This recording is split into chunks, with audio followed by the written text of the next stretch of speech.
Good morning. I'm doctor Navaji Kumar, physician and diabetologist. ఈరోజు మనం diabetes గురించి తెలుసుకుందాం. డయాబెటీస్ రాకుండా మనం నివారించవచ్చా? ఇది ప్రశ్న. దీనికి జవాబు తెలుసుకుందాం. మొట్టమొదటిగా డయాబెటీస్ అంటే ఏంటో తెలుసుకోవాలి. ఎన్ని రకాలో తెలుసుకోవాలి, అది ఎందుకు వస్తుందో తెలుసుకోవాలి. అవగాహన చాలా ప్రాముఖ్యం. భారతదేశాన్ని డయాబెటీస్ రాజధాని అంటున్నారు. ఎందుకంటే ఈ వ్యాధి భారతదేశంలో వేగంగా వ్యాప్తి చెందుతుంది. దీనిని వ్యాధి అనడం కన్నా జీవనశైలిలో వచ్చిన మార్పు, జీవనక్రియల్లో వచ్చిన మార్పు. భారతదేశం రోజు రోజుకి వ్యాధి బారిన పడుతున్న వాళ్ళు అసంఖ్యాకం. దాదాపు ఇప్పటి అధికారిక లెక్కల ప్రకారం 12 కోట్ల మంది ఈ వ్యాధి బారిన పడిన వారు ఉన్నారు. రోజు రోజుకి తీవ్రత ఎక్కువైపోతుంది. సమస్య తీవ్రత ఎంతో ఉంది. అందుకే మన దేశాన్ని క్యాపిటల్ అంటున్నాం. డయాబెటీస్ రాకుండా మనం ఏం చేయగలం? దానికి మనం జవాబు తెలుసుకోవడానికి అసలు డయాబెటీస్ ఎన్ని రకాలు తెలుసుకోవాలి. 2 రకాలు: type 1 diabetes, type 2 diabetes. Type 1 diabetes అంటే ఏంటి? మన శరీరంలో ప్యాంక్రియాస్ అంటే క్లోమము. ఈ క్లోమము రక్తములో ఉన్న చక్కెర స్థాయిల్ని నియంత్రించడానికి, క్రమబద్ధీకరించడానికి ఇన్సులిన్ని ఉత్పత్తి చేస్తుంది. టైప్ 1 డయాబెటీస్లో ఏం జరుగుతుందంటే ఇన్సులిన్ ఉత్పత్తి కాదు. తద్వారా రక్తంలో షుగర్ లెవెల్స్ పెరిగిపోతాయి. చాలా కారణాలు. ఎందుకంటే ఇన్సులిన్ ఉత్పత్తి కాదు. ఇన్సులిన్ని ఉత్పత్తి చేసే కణాలు డ్యామేజ్ అవ్వడం ద్వారా. ఇది చిన్నపిల్లల్లో వస్తుంది, వంశపారంపర్యంగా వస్తుంది. ఇక టైప్ 2 డయాబెటీస్. టైప్ 2 డయాబెటీస్లో ప్యాంక్రియాస్, క్లోమములో ఇన్సులిన్ ఉత్పత్తి అవుతుంది. కానీ ఉత్పత్తి అయిన ఇన్సులిన్కి రెసిస్టెన్స్ ఉంటుంది. అనగా మన శరీరం సరిగా దాన్ని వినియోగించుకోలేకపోవడం. ఇన్సులిన్ అయితే ఉత్పత్తి అవుతుంది, కానీ మన శరీరం దాన్ని సరిగా ఉపయోగించుకోలేదన్నమాట. అందువల్ల మన రక్తంలో చక్కెర స్థాయిలు పెరుగుతాయి. దాన్ని టైప్ 2 డయాబెటీస్ అంటారు. ఇది వయసు పైబడిన వారిలో వస్తుందన్నమాట. టైప్ 1 జెనెటికల్గా వంశపారంపర్యంగా వస్తే, టైప్ 2 వయసు పైబడిన వారిలో వస్తుంది. అయితే టైప్ 1 డయాబెటీస్ని మనం దాన్ని రాకుండా ప్రివెంట్ చేయలేం, ఆపలేం. కానీ టైప్ 2 డయాబెటీస్ని మాత్రం అవగాహన, చక్కని జీవనశైలితో మనం దాన్ని రాకుండా మనం నిరోధించవచ్చు. ఎలాగా? మొట్టమొదట ఫ్యామిలీ హిస్టరీ చాలా ప్రాముఖ్యం. మన వంశంలో లేదా మన ముందు తరంలో, మన ఇంట్లో, మన తల్లిదండ్రులకి ఎవరికైనా టైప్ 2 డయాబెటీస్ ఉందా? ఎవరైనా బాధపడ్డారా? ఇది మనం తెలుసుకోవాలి. ఒకవేళ ఉంటే మనకు వచ్చే ప్రమాదం ఉంది. అందుకే నిర్ణీత సమయంలో పరీక్షలు చేసుకొని షుగర్ రావడానికి ముందే, అనగా మన దేహంలోకి డయాబెటీస్ రావడానికి ముందే రక్త పరీక్షల ద్వారా ప్రీ డయాబెటిక్ స్టేజ్ అంటారనమాట. అంటే షుగర్ రావడానికి ముందే ప్రీ డయాబెటిక్ స్టేజ్ మనం తెలుసుకోవడం ద్వారా మనం మన దేహంలోకి డయాబెటీస్ రాకుండా మనం నిరోధించవచ్చు, మన దేహాన్ని కాపాడుకోవచ్చు.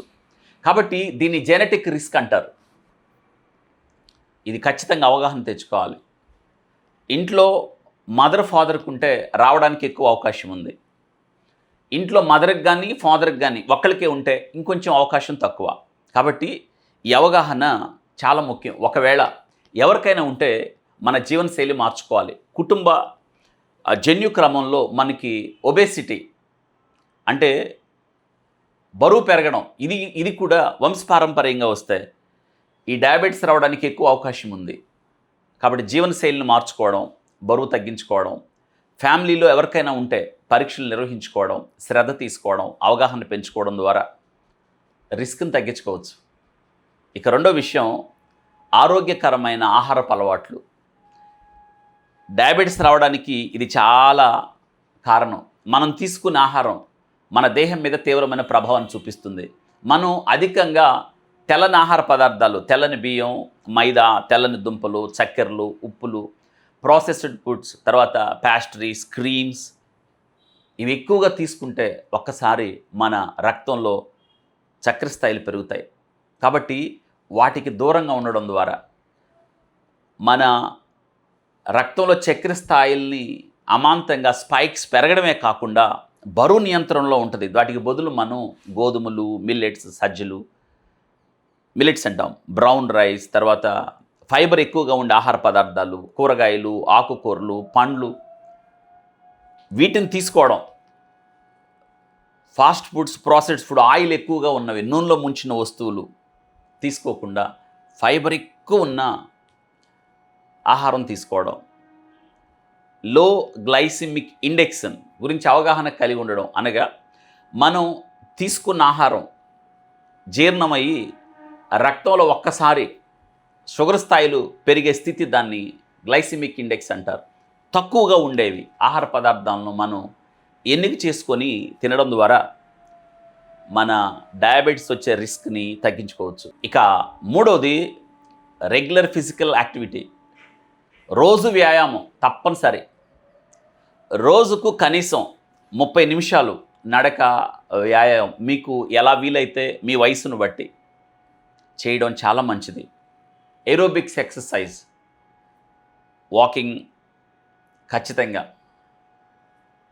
కొన్ని బరువులు ఎత్తడం, స్ట్రెచ్ ఎక్సర్సైజ్, స్ట్రెంగ్థనింగ్ ఎక్సర్సైజ్, రోజుకి 30 నిమిషాలు, వారానికి 150 నుంచి 180 నిమిషాలు తగ్గకుండా ఇలా చేయడం ద్వారా బరువు తగ్గడమే కాదు, నడుము చుట్టూ పెరిగిపోయిన కొవ్వు కరిగిపోతుంది,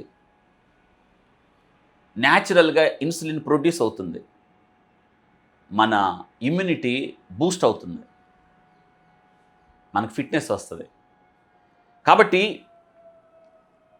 రోజువారీ క్రమము తప్పని వ్యాయామం, ఒకే చోట కూర్చొని ఉండకండి. మన శరీరానికి కదలిక ఇవ్వడం ద్వారా మన శరీరం ఆరోగ్యవంతంగా ఉంటుంది. ఇక నాలుగోది బరువు నియంత్రణలో ఉండడం. ఇది కూడా జెనెటికల్గా వస్తుంది మనకి. మన కుటుంబంలో ఎవరైనా అధిక బరువుతో బాధపడుతూ ఉంటే డయాబెటీస్ రావడానికి ఇది చాలా ప్రధానమైన కారణం. బరువు తగ్గించుకోవడం, చాలా పరిశోధనలు ఏం తేల్చాయంటే మన బరువులు, అధిక బరువులో ఎవరైతే ఉన్నారో వారు 5 నుండి 10% బరువును తగ్గించుకోవడం ద్వారా డయాబెటీస్ రిస్క్ నుంచి దాదాపుగా కాపాడుకోవచ్చు. ఇక ఐదోది చక్కెర, షుగర్ ఉండే పానీయాలు, మన డ్రింక్స్ తీసుకుంటాం, సాఫ్ట్ డ్రింక్స్, ప్రాసెస్డ్ డ్రింక్స్, టీలు, కాఫీలు ఎక్కువగా తీసుకోవడం, అంటే అందులో చక్కెరలు ఎక్కువ ఉంటాయి. తగ్గించడం ద్వారా మన రక్తంలో చక్కెర స్థాయిలు పెరగకుండా దోహదం చేస్తాయి. వీటితో పాటు మన గట్ హెల్త్గా ఉండే ఫ్యాట్స్ తీసుకోవచ్చు. Unsaturated fats, mono unsaturated fats, poly unsaturated fats. ఇవి దేనిలో ఉంటాయి అంటే olive, sunflower oil, cotton seed, avocado, nuts, seeds, తర్వాత almonds, peanuts, salmon, mackerel, tuna fish. ఇవి తీసుకోవడం గట్ ఆరోగ్యానికి చాలా మంచిది. ఇవి షుగర్ స్థాయిల్ని ఆరోగ్యాన్ని ఇస్తాయి. ఇక ఆరో విషయం, రోజుకి 6-7 గంటల నిద్ర పైన, కనీసం 7 గంటల నిద్ర ఉండాలి. నిద్రలేమి మనకు ఒత్తిడిని పెంచుతుంది, కార్టిసోల్ లెవెల్స్ పెరుగుతాయి, అది మన శరీరంలో చక్కెర స్థాయిల్ని పెంచుతుంది. కాబట్టి నిద్రలేమి లేకుండా చూసుకోవడం, కనీసం 7 గంటల నిద్ర, అవసరం మేరకు 8 గంటల నిద్ర మన శరీరాన్ని డయాబెటిక్ రిస్క్ నుంచి కాపాడుతుంది. నిద్రలేమి ఇన్సులిన్ పనితీరును తగ్గిస్తుంది. కాబట్టి నిద్రలేమి లేకుండా చూసుకోవాలి. 9, ఒత్తిడిని తగ్గించుకోవాలి. ఆందోళన, కలవరం, అతిగా ఆలోచించడం, ఒంటరితనం ఒత్తిడిని పెంచుతాయి. ఎప్పుడైతే ఒత్తిడి పెరుగుతుందో ఒత్తిడి హార్మోన్, స్ట్రెస్ హార్మోన్ కార్టిసోల్ పెరుగుతుంది. కార్టిసోల్ ఎప్పుడైతే పెరుగుతుందో ఇన్సులిన్ రెసిస్టెన్స్ వస్తుంది. కాబట్టి చక్కెర స్థాయిలు పెరుగుతాయి. కాబట్టి దీర్ఘకాలిక ఒత్తిడి నుండి వెంటనే బయటికి రావాలి. అవసరమైన మేర నిపుణుల సలహా తీసుకోవాలి. అందరితో కలవడానికి కొత్త వారిని కలవడానికి, మాట్లాడడానికి, ఒత్తిడిని అధిగమించడానికి మంచి పరిష్కారం ఏంటంటే సామాజిక సేవ చేయడం. మీకున్న దానిలో అందరితో కలవండి. సామాజిక సేవ మీరు ఏ దిశలో ఉన్నా, ఏ స్థితిలో ఉన్నా కొంత మట్టుకు సమాజ సేవ చేయడం ద్వారా మీలో సంతోష హార్మోన్ మెదడు యాక్టివేట్ అవుతుంది, కార్టిసోల్ లెవెల్ తగ్గుతాయి. కాబట్టి ఆందోళన నుండి బయటికి రండి. ఇక 7వది సమయానికి ఆహారం తీసుకోవడం. మనం తీసుకున్న ఆహారం మిస్ అవ్వకూడదు, లేదా ఒకేసారి ఎక్కువ ఆహారం తీసుకోకూడదు. ఈ 2 అనర్థాలే, షుగర్ లెవెల్స్ని పెంచుతాయి. కాబట్టి సమయానికి ఆహారం తీసుకోవడం, ఒకేసారి ఎక్కువ మొత్తంలో ఆహారం తీసుకోకుండా విభజించి తీసుకోవడం ద్వారా షుగర్ స్థాయిలు పెరగవు. ఇంకొక విషయం, మనం కడుపు నిండిని కాకుండా 80% ఆహారం తీసుకోవడం, అంటే 20% ఖాళీగా ఉంచడం అలవాటు చేసుకోవాలి. తగినంత నీరు తీసుకోవాలి. రోజుకు 3 నుండి 3.5 లీటర్ల నీరు తీసుకోవడం, ఇది శరీరంలో గ్లూకోజ్ నియంత్రణకి ఎంతో ఉపయోగపడుతుంది. తద్వారా షుగర్ కంట్రోల్ అవుతుంది. ఇక 8వ విషయం, చెడు అలవాట్లు చాలామందిలో లేట్గా తినడం, లేట్గా పడుకోవడం, లేట్గా స్పైసీ ఫుడ్ తినడం, బిర్యానీలు తినడం, బయట ఆహార పదార్థాలు తినడం, వాటిని మానుకోవాలి. ప్రాసెస్డ్ ఫుడ్ అసలు తీసుకోకూడదు. బయట ఆహార పదార్థాలు, స్పైసీ ఫుడ్స్, అందులో అధికమైన ఉప్పు, అందులో అధికమైన రకరకాల పదార్థాలను కలుపుతారు వాటిల్లో. ఇవి హాని చేస్తాయి, బరువును పెంచుతాయి. తద్వారా ఇన్సులిన్ రెసిస్టెన్స్ వస్తుంది, షుగర్ స్థాయిలు పెరిగిపోతాయి. కాబట్టి స్మోకింగ్ ఉన్న, ఆల్కహాల్ అలవాటు ఉన్న, మద్యం సేవించే అలవాటు ఉన్న మానుకోవడం ఎంతో మంచిది. ఇక 10 కీలకమైనది, రెగ్యులర్ చెకప్స్. మన ఫ్యామిలీలో ఎవరికైనా డయాబెటీస్ ఉంటే ప్రమాదం పొంచుంది. అందుకే మనం రెగ్యులర్గా చెకప్ చేయించుకోవడం ద్వారా మనకు అసలు షుగర్ స్థాయిలు ఎంత ఉన్నాయో తెలుస్తాయి. ఒకవేళ మనకి షుగర్ వచ్చే ప్రమాదం ఉంటే, అంటే డయాబెటీస్ వచ్చే ప్రమాదం ఉంటే, తరచూ పరీక్షలు చేయించుకోవడం ద్వారా డయాబెటీస్ రాకముందే ముందు స్థితి, దాన్ని ప్రీ డయాబెటిక్ స్టేజ్ అంటారు. మనం ప్రీ డయాబెటిక్ స్టేజ్లో ఒకవేళ తెలుసుకోగలిగితే డయాబెటిక్ స్టేజ్లో రాకుండా మనం చర్యలు తీసుకోవచ్చు. కాబట్టి ఫ్యామిలీలో ఎవరికైనా డయాబెటీస్ ఉంటే మనకు వచ్చే ప్రమాదం ఉంది. కాబట్టి రెగ్యులర్ చెకప్స్ చేయించుకోవడంలో అశ్రద్ధ చేయకూడదు. కాబట్టి ఈ 10 విషయాల అవగాహన తెచ్చుకోండి. వీటిని అనుసరించడం ద్వారా డయాబెటీస్ చేయడాల అవగాహన కలుగుతుంది.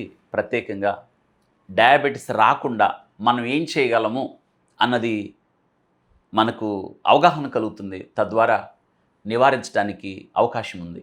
Thank you very much.